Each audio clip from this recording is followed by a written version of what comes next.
15 JCB आणि तिथला मटका किंग जो आहे हा भास्कर केंद्रे किती म्हणजे भारी आहे, भारी.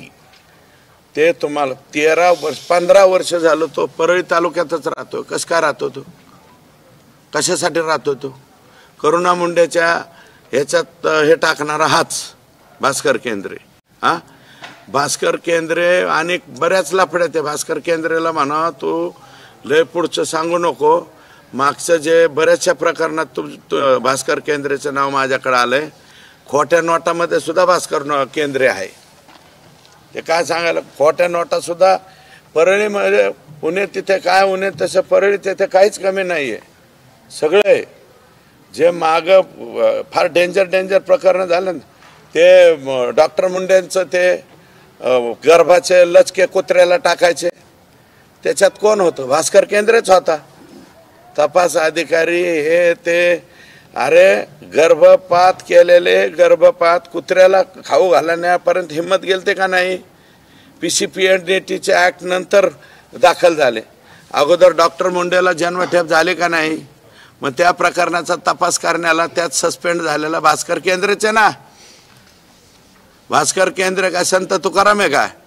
सांगायला लागला माझ्याकडं हे नाही ते नाही. होऊन जाऊ द्या ना तपासणी, यांच्याकडे किती पैसे आहेत ते. हे जे भास्कर केंद्रे, सचिन सानप यांच्या जरा प्रॉपर्ट्या तपासा म्हणा, आणि त्याचे पत्र देणार आहेत आम्ही. OACBच्या ओपन चौकशा करणार आहेत. यांचं भास्कर केंद्रेचे तर ED लावावं लागल. भास्कर केंद्रे लय मोठा माणूस आहे, बारीक नाही. 15 वर्ष एकाच जागेवर राहतो म्हणल्यावर काय सोपा माणूस आहे का तो? सचिन सानप यांची ऑडिओ क्लिप व्हायरल होती की करुणा शर्माच्या गाडीतली बंदूक ठेवली नाही, सुरेश दसांवर कारवाई करण्याची मागणी त्यांनी केलेली आहे पोलीस अधिकारी. हे बघा, अजून मी सचिन सानपच्या विरोधात पत्रच नाही दिलेलं. मीडियाला बोललोय. बंदूक ठेवणारा तो जो माणूस आहे तो देशमुख आडनावाचा माणूस आहे. पण बंदूक ठेवल्याच्या नंतर तो दरवाजा बंद करणारा सचिन सानप, भास्कर केंद्रे सगळे व्हिडिओ आहे ना.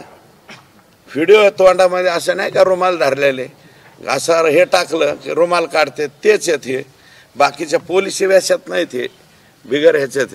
आणि एवढे हुशार नसतील बहुतेक, मोबाईल बाजूकडून ठेवले असते. उघड दिसतो सचिन सानप आहे, भास्कर केंद्रे आहे, तो फड एक आहे. उघड आहेत ते. तुम्ही कशाला सावाचा आव आणताय? आणि आता LCBला येऊन बसला. LCB सचिन सानपच चालवतो वाटतं. आणि बारकाल्या लोकांवरती बोलायला लावू नका. मोठमोठाले आका बागा. हे सचिन सानप हे ते कर्मचारी आहेत, हे तर जाणारच आहेत. हे यांची तक्रारी केल्यावर हे का राहणार आहेत का? हे सस्पेंड होतील.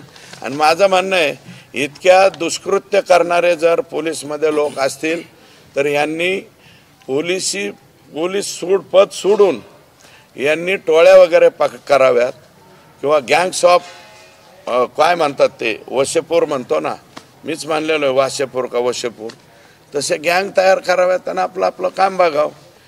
मी नाही त्यातली, असं हे एवढं सांगण्याची काही गरज नाही. तुम्ही सगळ्याच ह्याच्यात आहेत. मुख्यमंत्री येतात बीडमध्ये, या सगळ्या ज्या काही गोष्टी आहेत या संदर्भात मुख्यमंत्र्यांकडे काय स्पेशली तुम्ही बोलणार आहात का? आणि एकंदरीत बीडला ज्या पद्धतीने चाललंय थांबलं पाहिजे यासाठी काही तसं स्पेशल? नाही, काय थांबलं पाहिजे? माणसं मारायला लागलो का मग थांबा नाही? आमचे माणसं मारायचे थांबल्यावर थांबल ना. अजून बराच तपास व्हायचा आहे.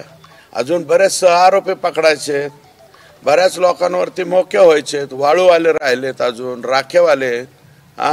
आजही कोट्यवधी रुपयाच्या राखेचे ढिगारे यांचे तिथं पडलेले आहेत. रात्री 9च्या नंतर गाड्या काढते. हे जरा SP आणि कलेक्टरांनी थांबायला पाहिजे. आणि तिथलं जे ह्याचा माणूस आहे तो पण चुकीचा दिसतोय, थर्मलचा. ओके, सचिन सानप पण हे संत झालेत का?